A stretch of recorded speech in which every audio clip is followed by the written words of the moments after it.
Hi everyone, this is Professor Benjamin and welcome to week 4 of this course. So we're moving really quickly through the course material. A lot of you are doing a great job, so I just have a couple housekeeping items, then we'll talk about this week's posts, and then we'll talk about what's coming up this week with consumption. So a couple things. Number one, a lot of people have reached out about the quizzes. The quizzes are related only to the chapter reading, so read the chapter, have the book open with you to take the quiz. Okay, so all the additional articles and material are not covered on the quiz. The quiz is only related to the session that we're covering, and you can find that material about what chapter it is either on the last page of the syllabus or in the description that's under the module for that week. So it'll say under the module, the initial description tells you about what we're covering that week and why it's important. Okay, so that's the quizzes. Number two, a lot of you use sources that were not given to you this week, and a lot of you missed important points because you did that. It's absolutely essential that you use sources I have given you. I said that you could use outside sources only if you had used sources that I have given you to then just add a little bit more supplemental material.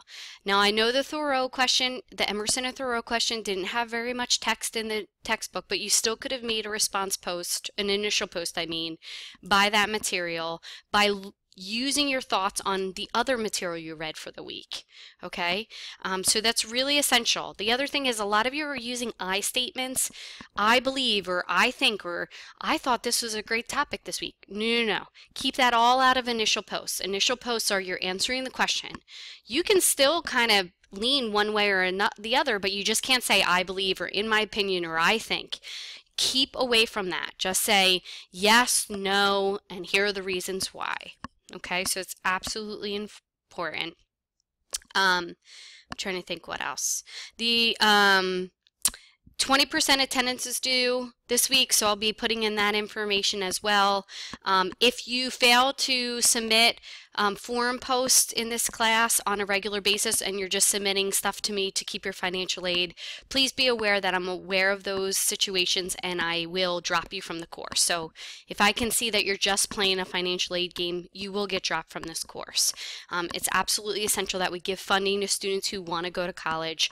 So make sure that if that's your intention, that you're just submitting, one word or taking one quiz a week and answering 2 questions, that I'm aware of that. And if you read my syllabus, you'll see my attendance policy guidelines. Okay, so make sure you look into that. The consumption project is coming up. Your proposals are due October 15th. Make sure you read what the project's about. Make sure that you make a very good first proposal. If not, it's going to hinder your time and you're also going to lose points. So it's absolutely essential that you make a very good proposal the first time. And remember that proposal, this might not make sense to you yet because you might not have read about the project, but you can't use statistics that are tons or pounds or anything that's a 3D image. Tons and pounds are a metric that you need to hold or see. And unfortunately in this type of image, you can't see what pounds are. So stay away from pounds, gallons, tons, any metric that is not able to be visualized in just a 1D image. So you really want to stick with items. So people, items, animals, etc., species killed, etc. Okay, that's the best way to deal with that. So last week we covered ethics, economics, and policy. I know it was a big session, and consumption's a big session as well. So a couple things. Number one, pricing the priceless. Yes, we can put a monetary value on forests. That's what the article Pricing the Priceless tells you. That's what all the valuations in the textbook talk about. There are problems with how we do cost-benefit analysis, but we do put a monetary value. I hate to tell everyone there's a monetary value on every single one of us. Unfortunately, women, there's more of a monetary value on men than women. If you get life insurance, you'll see that. You'll understand that a lot of times men are given a higher life insurance policy than women are. And that's because, unfortunately, in the world in which we live, they value men more than they value women. And so I am become very angered by that situation, because I can tell you in my household, if I passed away, my husband would have to hire a cook and a nanny and a house cleaner and everything else, and he would need more money. So there are a lot of problems with that, but yes, there's a monetary value on every single one of us, and that was a really big issue in the World Trade Center when the World Trade Center collapses happened, is that how are they going to give payouts to people? The janitor who passed away or the server from the restaurant that passed away was given way less money than the CEO of a company, but yet they had the same, they were an integral part of their family. And so this was a huge issue. So yes, we do put monetary values on forests, etc. There are problems with how we come up with those. We use surveys, that's a big problem. We discount the future. So reread that article and look at the problems with that. Reasons for injustice, the reasons that that environmental injustices occur are usually because of lack of income of the residents in that area. It definitely used to be due to race, but that has changed over the years because there are a lot of situations where both Native Americans and Caucasians are in the thrust of environmental injustices. The reasons that it happens, though, is because of lack of income of the people in that area. The real estate values of those lands are usually cheaper. Lack of education of those folks. Those folks don't understand what's happening to them. They're not sure or aware of the political process to fight it. And the other thing is lack of voice, is a lot of these people feel they have lack of a voice, or they don't have the best councilmen, or they don't have the best lawyers to represent them. So that is the reason why environmental injustices take place. As you could see with both the Camp Lejeune and in Chester, Chester meets all of those descriptions. Lack of income, unfortunately, lack of education in the area. The land prices are cheaper in Chester, so a lot of that happened. In Camp Lejeune, a lot of that had to do with lack of a voice, as these people really thought the military were looking out for them, when in reality they weren't. Okay, so that was that. A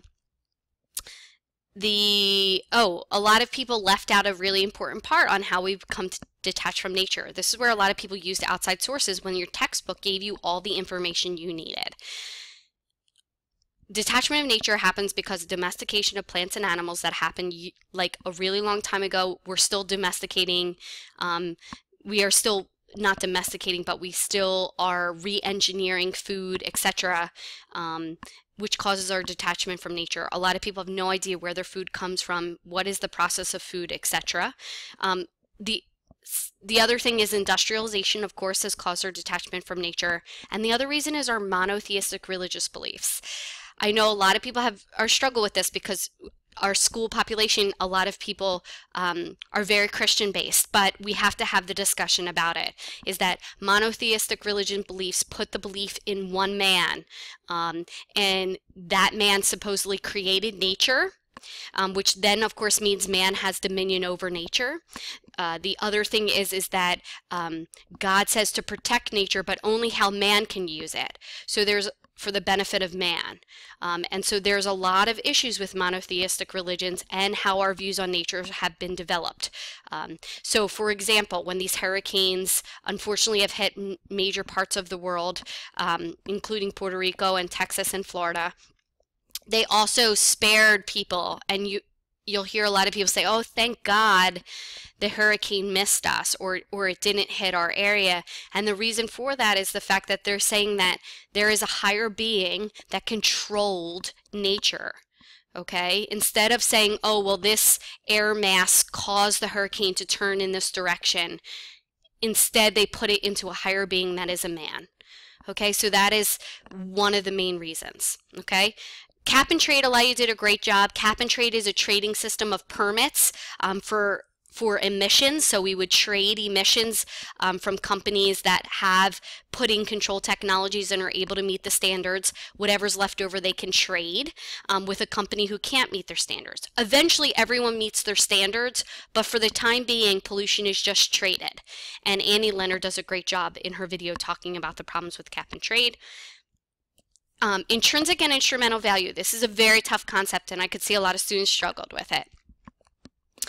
Instrumental value means it has value into something else. So that means it gives us something. For example, a lot of you said trees is an intrinsic value. That is not because they produce paper for us. That is actually an instrumental value because they give us something. Okay, they provide an instrument for us to use. Okay, intrinsic value, on the other hand, is value unto itself.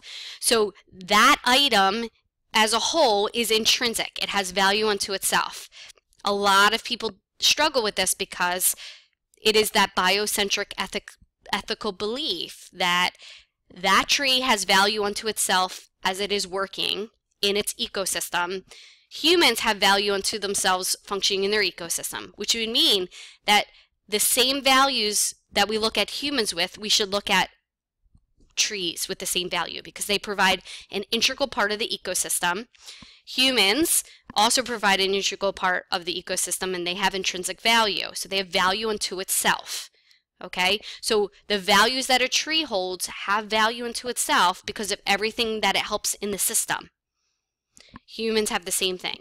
So it's absolutely essential that you understand those concepts with intrinsic and instrumental value. Their ethics, their ethical beliefs. I know it's hard for some students to understand ethics. It's a tough topic. It's not an easy thing. But you have to understand ethics and intrinsic value. Okay? So that kind of sums up this week. This week coming up, we're doing consumption and waste. You have two big articles, consumption by happiness and consumption in the environment. The video, The Story of Stuff, is 20 minutes. It's a fantastic video. It looks at the linear system. It's a line, and in a line there's only an input and an output. Unfortunately, that output doesn't get put back into the input.